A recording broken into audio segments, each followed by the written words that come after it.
I'm Katie Bennett-Stenton, a dual Australian US citizen and the National Marketing Lead for Energy Resources and Industrials with Deloitte in Australia. I'm fortunate enough to be spending 2 exciting months in our Chicago office while I put my kids into school and finalise their US citizenship. I'm delighted to have the opportunity to spend time with a number of our global experts, leaders and thinkers. While I'm immersing myself in a different culture within a much larger team, I'm excited about the learnings and insights. Throughout this time, I'm speaking to different leaders and sharing thought-provoking, relevant and influential takeaways. Today, I'm talking to one of the senior leaders within our marketing team, Amy Lewis, a Managing Director from Marketing and Communications, Transformation Officer and Value Delivery Leader. Welcome, Amy. Thank you, Katie. I appreciate it. A little about me. Please. So I have been at Deloitte for what is approaching 19 years, which is shocking because I still feel like I'm one of those youngins on the team, but totally. when in reality it's the other end of the spectrum. But I don't act mature, so that balances it out. So my title sounds really interesting and nobody knows what that means, right? They're like, what the heck is that? So these days it's really all about managing change, which I think is a great business skill to have, and I've made a career out of that in the last chunk of years, and Deloitte has been a great place to really adopt those learnings and be surrounded by people that have taught me well and people that I get to share that learning with, and I learn every single day, so I appreciate that. I'm a lifelong Chicagoan. I have ventured out a little bit and lived other places around the globe relatively recently, but Chicago is home base, and it was great to get to spend a little bit of time with you while you were here in Chicago. Absolutely. Thanks, Amy. So we might get right into it. I'm interested to know how your life and career have improved as a result of being better connected with people across the globe. Huge question, and I would be so interested to hear how the various different people you've talked to answer that question, because for me, it's been monumental. I have traveled my whole life. My parents are actually Irish immigrants. So I have traveled, but I didn't do interesting kind of travel. Mm-hmm. You know, when I was really independent and on my own, I visited the Caribbean. I went to Mexico. I sat on a lot of lounge chairs. I had a nice time and a nice vacation schedule. Yeah. But I didn't do interesting travel that I think really made me smarter, and until I was about 30. And then I just got the bug for it. And it made me realize that the world is a very big but yet a very small place. We are more similar than we are different. Mm-hmm. And I think it just made me a much more, a much smarter person, a more tolerant person, a more empathetic person. It educated me wholly on, the perspectives or perceptions of American culture, as well as learning about other cultures around the globe. So it was fantastic for me. So it gave me the bug at 30, and I haven't stopped. It even inspired me to take and say yes to an expat assignment that came in my path with very little warning and very little planning. So talk to us a bit about that. You spent some time in India, which is fascinating. I'd love to hear some of your learnings on that front. I did. It was 2013, 2014 that I had the opportunity to go and work and live with our team in India. We have hundreds of people there. We had changed over the U.S. business model many times, but we had not really paid that same kind of attention to keeping our India-based branch of professionals and team in alignment with our strategy and what we were really trying to execute. And we had done, some studies and understood what other parts of the business, how they were creating success. And so we did that study and realized that we needed to embed a professional was really the recommendation. We needed to create closer connections between our professionals and the business so people really had the understanding of what we were trying to achieve. And so lo and behold, the opportunity came for me to go and live with the team. And I had been really anxious to travel there and have a short stay, like 3 weeks, 3 months. But lo and behold, it ended up being a year and a half. And it was fantastic. It was I was both excited as well as I knew there were going to be some challenges to that. I was doing it on my own, so that's not an easy thing to do. I, look, very different from most of the people I was going to interact with, but I thought that'd be a fabulous learning. On the personal side, being alone for a year and a half, alone, quote unquote, I knew that'd be a challenge for me because I'm fed by people. My dad wasn't in the best health at the time, so it was really hard to decide if that was a good idea to leave. It felt selfish. But then, I was reminded when I shared this opportunity with my folks that they were Irish immigrants and they left home when they were, in their young 20s and, picked up from Ireland and took off, and they were great adventurers at the heart. So once I had the blessing there, I felt better about taking the opportunity. And I said yes, I couldn't resist, and it ended up being a magnificent learning experience that I hope has made me smarter and continues my great lust and love for travel and the passion of sharing that with other people. I love it, Amy, and I'd love to. We could easily spend several hours talking about some of the stuff that you did on that front, I bet. I'm interested, taking a similar but slightly different tact. What one thing, or more than one thing, do you not understand about Australia or Australians? Oh, I'm just curious. Maybe it's not that I don't understand. I just want to know more, and I want to visit. So you can educate me on that piece. I think the outdoorsy lifestyle, people seem very laid back, yet you have a tremendous business culture that I think people are very driven. So I think understanding that balance would be really interesting. And you'll have to tell me what your perspective was on American culture and the things that you just don't understand, because holy cow, I'm sure the list is long. Oh yeah, most definitely. That's an interesting one. Another topic for an hour as well. Amy, what advice would you give to your 10-year-old self?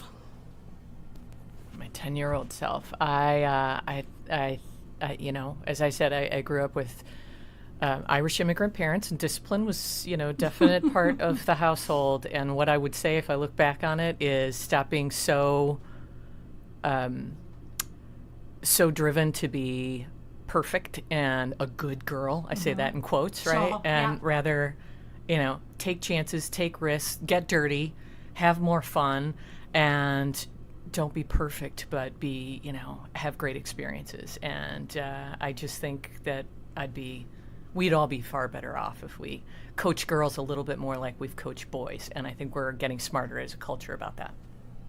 I think we are. Not quick enough, but I reckon we're definitely improving on that front.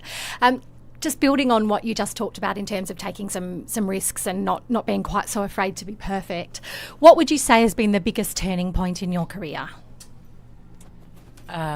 There's a monumental one that I've told the story many times when I was in India, or when I work with other team members or folks that are struggling sometimes with kind of the lessons in their career. It was 2008. The U.S. had just really gone into big recession, and we were still sitting in that. And I remember I was given this tremendous opportunity to be in a brainstorming session with several of our leaders about transforming a key part of our business. We really needed to elevate the services our professionals were delivering. We needed to rethink how we were delivering these services and really elevate in a very quick manner. So this was just supposed to be a brainstorming session. Sure, I'll sit in on that. and then that quickly turned, by the end of the brainstorming session into, okay, that sounds like a great plan, now go do it, which sounds terrific, but there was a really short timeline of about 3 months, a tremendous lift. You weren't giving up your day job. I didn't know the, 2 other people, so not a big team that I was tasked to take on this task with. And my perception at that time was, why do I always get asked to do these projects like this? Why are they always asking me to do the extra? And, it's like, I am kind of a workhorse. I will drive to get something done. And I do have that brand, but I really perceived that as I was being burdened. So if we then fast forward to the 3 months, and we did this amazing training program, redesigned really how we do the services and delivery.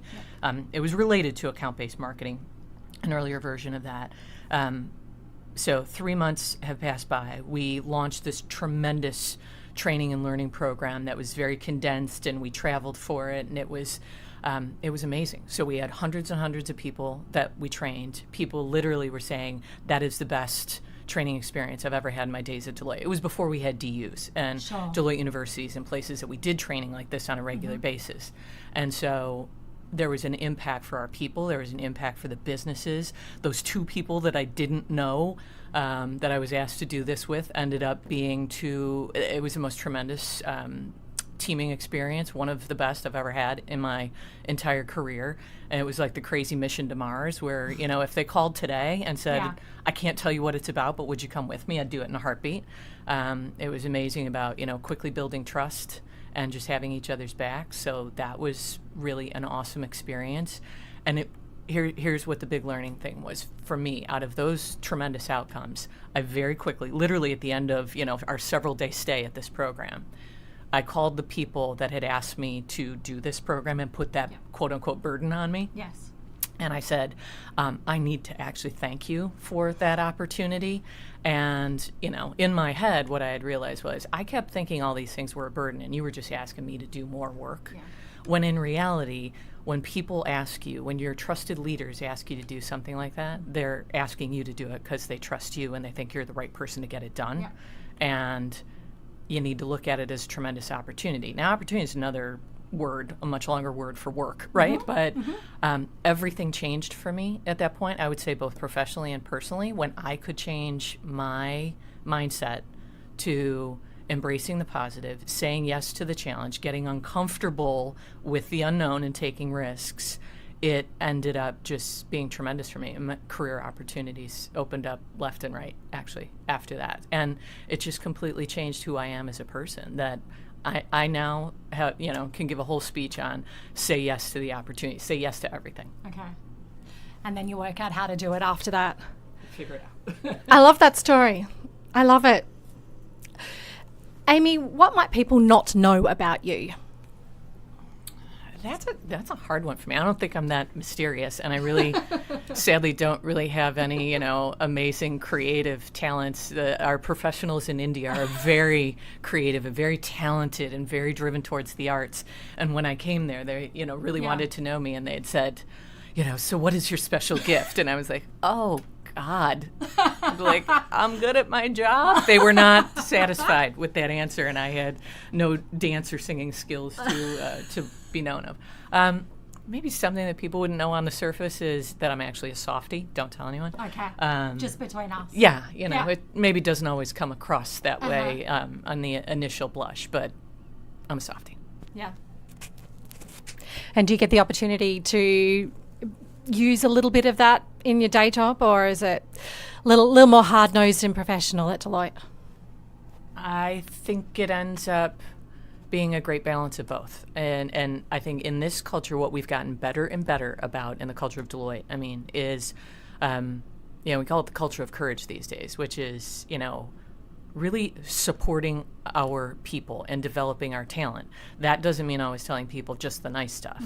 It is giving people, being invested in people and telling them the good and honest story. What are you great at? Let's recognize that and not make people feel like that's a great mystery.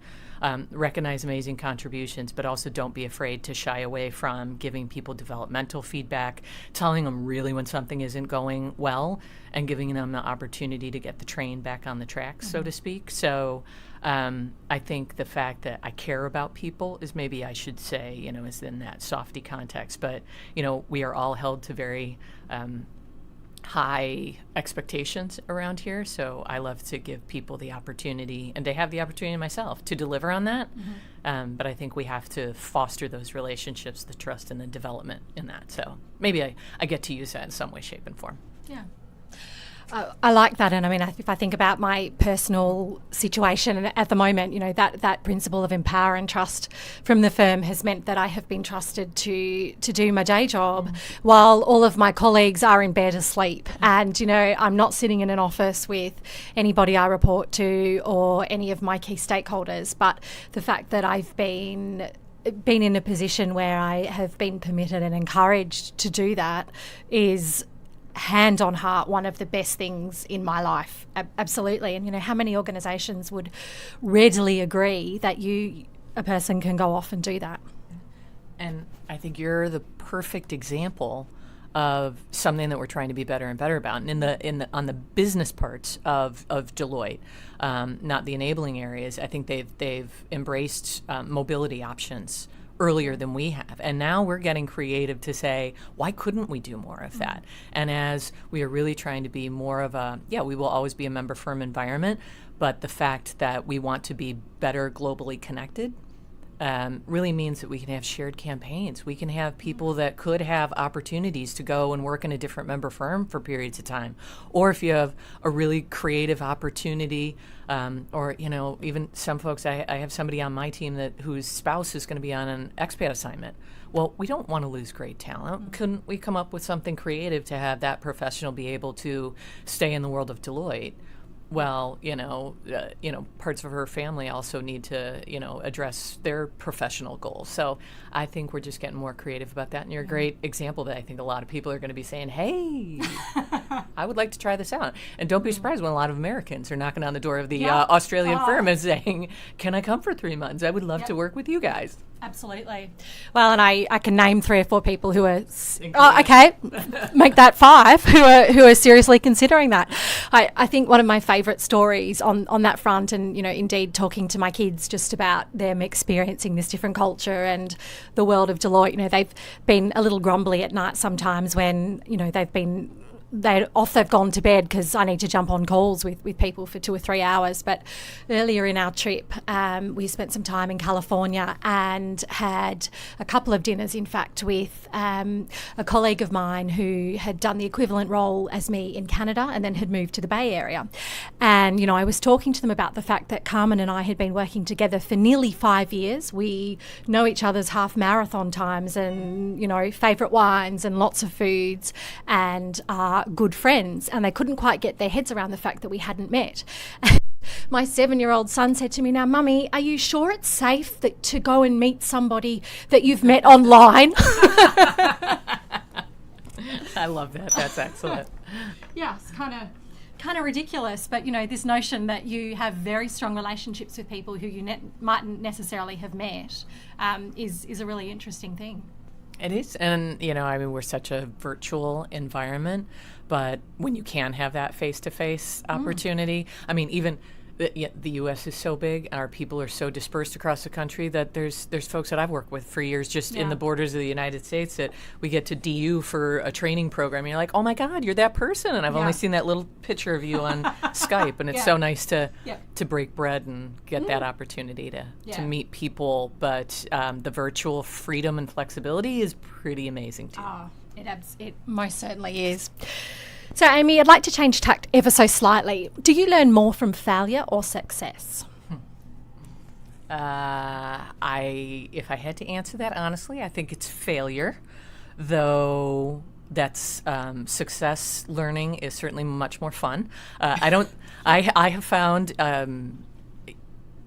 that I can learn so much more from failure, but it takes me a while to really get beyond that and be able to see what the lesson was when I can look back on it and say, it's obvious that I needed to go through that. I needed to have that lesson for whatever reason. They're very memorable, but it is nice to have the two peppered together, right? So that you can have that, it fosters, the bucket of things that make you feel really good and understand what your strengths are, and then you pivot, you have those learning experiences so that you can tell people interesting stories about when something blew up. Yep. Nah, absolutely. And I don't know that we'd all cope if we only had the failures to look back on. So, Amy, are there any significant challenges that you've navigated in your career that you've drawn special strength or insight from? You talked about the, in inverted commas, significant burden that you received or was bestowed upon you in 2008. But are there other elements that you draw on or talk to on that front? I think it's very related to that story because to me that was such a monumental moment and such a mind shift for me. I would put it in the context of this. So the person I was pre-2008, I worked hard. I had good degrees of success, but maybe not as much as I had wanted, right? Because I'm an assertive person. I measure myself by success and how far I'm getting, and I wanted different roles and to move up the ladder and, certainly didn't get all of those promotions or roles that I had gone for, and you sit back and I would question, Yeah. basically, why are they not seeing my Yeah. greatness, Yeah.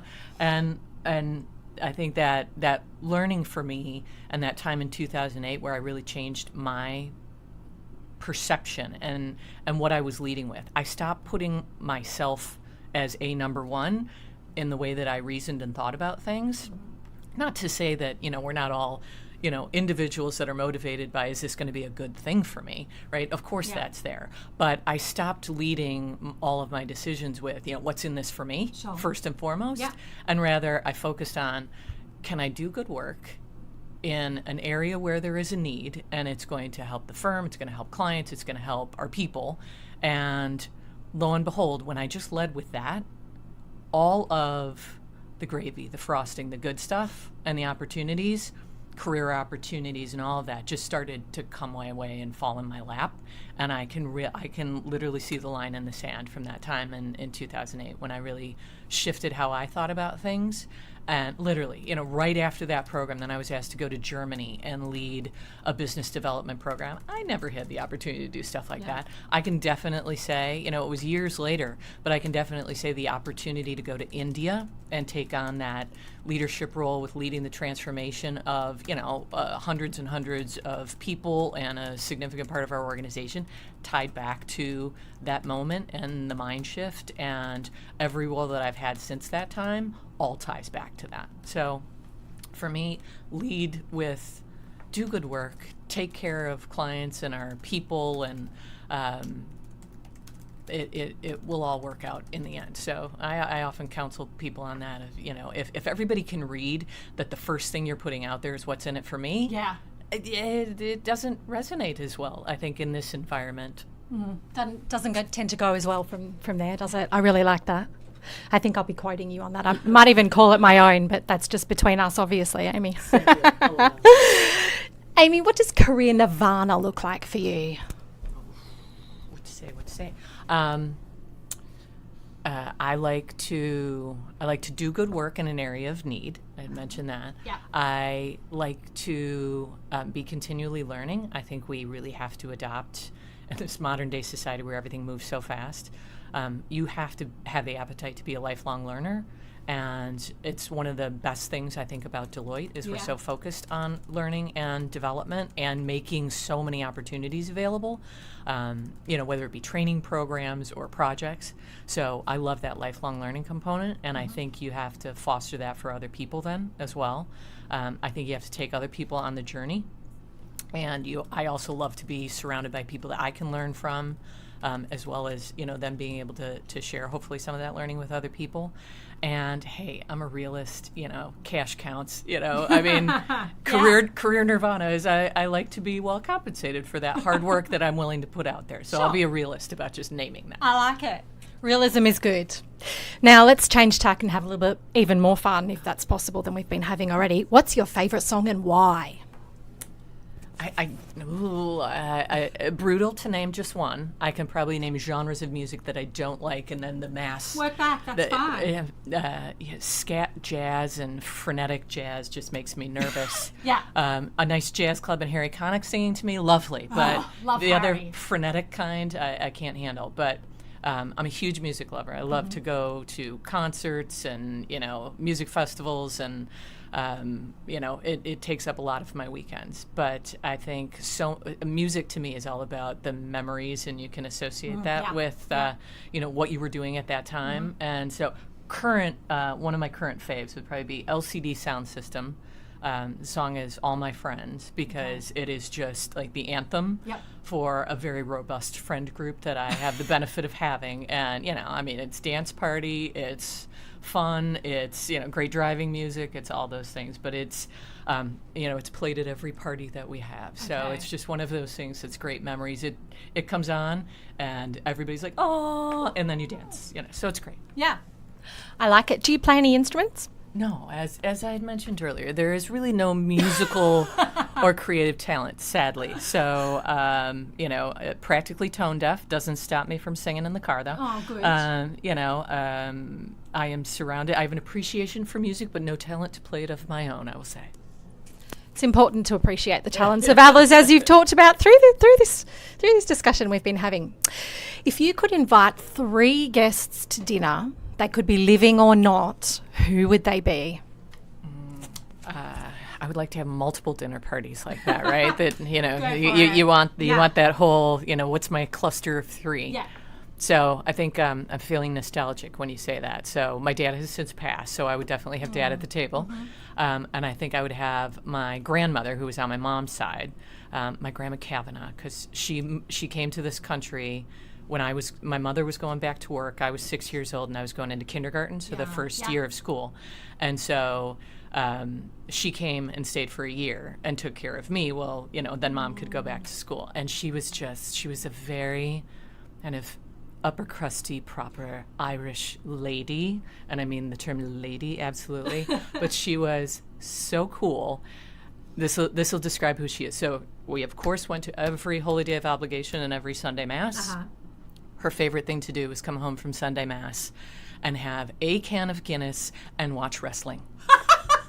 So she was cool. So it'd be Dad, Grandma Kavanaugh, and if I had to add one other in there, I think a person that would just be fascinating and Grandma would probably like a lot would be Anthony Bourdain. Oh, yeah. Awesome stories. Would he be cooking travel, for you too? And he would be cooking. Oh. And he would be cooking. I mean, maybe we'd just have somebody else cook and we'd eat. Because I think maybe he's better at that. He was a great writer and storyteller. Yeah. I'm not really sure how great of a cook he was. So, but I think, man, those stories would be epic. Oh. So I think they'd be a fun combo. I love it. Want to come to dinner? Yeah. Can I be there too? I'm absolutely. Had Grandma Kavanagh been out of Ireland before? Yes, she had. She had traveled and then was living in London for many years. I think that might have been her first trip to America, though, and then she stayed with us for the year, and I think just loved it. Sounds like a gutsy lady. Oh, she was. I like it. Amy, what's the best piece of business advice you've been giving? I wonder whether you've already covered that with the focus less on yourself, and more on the opportunities and what else can come, but I don't want to put words in your mouth. It's a good one, but I would there's probably 2 that I think resonate and everyone should absorb, and that was listen more, speak less. Yes. I think is monumental, and that works in personal life really well as also. Yeah. And another one that I can still struggle with this one, but I think it's big, is get comfortable with silence.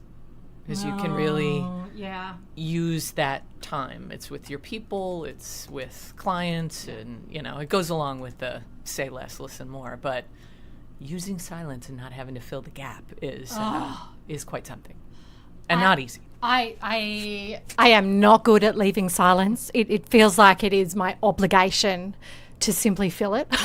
Yeah, I find that really difficult. Yeah, absolutely. We've had a number of really interesting nuggets through our conversation, Amy, but do you have any career advice for our listeners out there in addition to what you've already shared? I think it's probably just maybe reiterating some of those themes.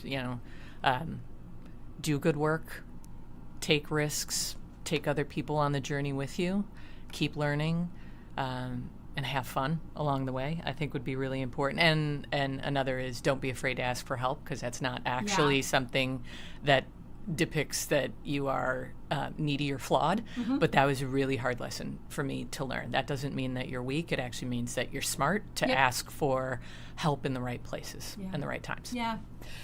And I think one of my favourite things about our culture is that over the last 5 years, I almost can't think of a single instance where I have put my hand up and said to someone, can I have some help here, please? If it's brainstorming or I don't quite understand this, or you're an expert, how would you approach this? The generosity of spirit with people really willing from, right out of university up to very, very senior leadership. I can't think of a single time when somebody has said no when I've asked on that front. I think it's one of the best things about Deloitte. I call it the pay it forward model, in that, people brought you up and along on the journey, and you are obligated, that's part of your responsibility, to help others along on that journey. And I just think it is fun, it feels good, and it was uncomfortable for me, though, when I had to learn that, because that is not how I'm naturally wired, and I had to both ask for help as well as then realize how beneficial that was for me and how I wanted to make that experience then for other people. Sure. And it is, I think, truly one of the greatest things about the Deloitte culture that we have. Absolutely. Amy, I have just one more question. You said earlier, I'm fed by people, and that resonated so strongly with me. I get a huge amount of my energy from sitting with people, from brainstorming, from working in a team, and from collaborating. And I just wonder if you could just talk a little bit more about that, please, because again, I think that's another quote that I'll be stealing as one of my own. It really resonates. I'd just love to hear a little bit more about your thoughts on that front. You know, I arc to being an extrovert, but I can honestly say the older that I get, the more of the introvert comes out. But I think I'm more cognizant of the fact I need to refuel by being quiet and having some alone time. But I can get very insular on that, so it's having a wonderful balance. And I think the place where I have the most fun, the most enjoyment, both from learning and receiving it as well as giving it, is when working with a team or at least one other individual, and you just have this opportunity to group think, brainstorm, turn out great work, not be so set in your own mindset. I'm a pioneer in our Deloitte language. A pioneer and then driver and integrator comes in on those too. So, you know, I when I lead big teams, I'm definitely sitting in that innovator or integrator camp, that you got to take people on the journey. And I've the last few jobs that I've had have really been all about transformation and change management. So you have to take people on that journey, and so it's really fun. So in order to do that, you have to be with them and understand what makes them tick, and it just kind of feeds my soul as well. Do I get to ask you one question? Yeah, sure. So I really want to understand that thing that you would say, I do not understand this crazy thing about Americans or American culture. What is that thing that you would say? What in the world? There's probably many. There probably are many.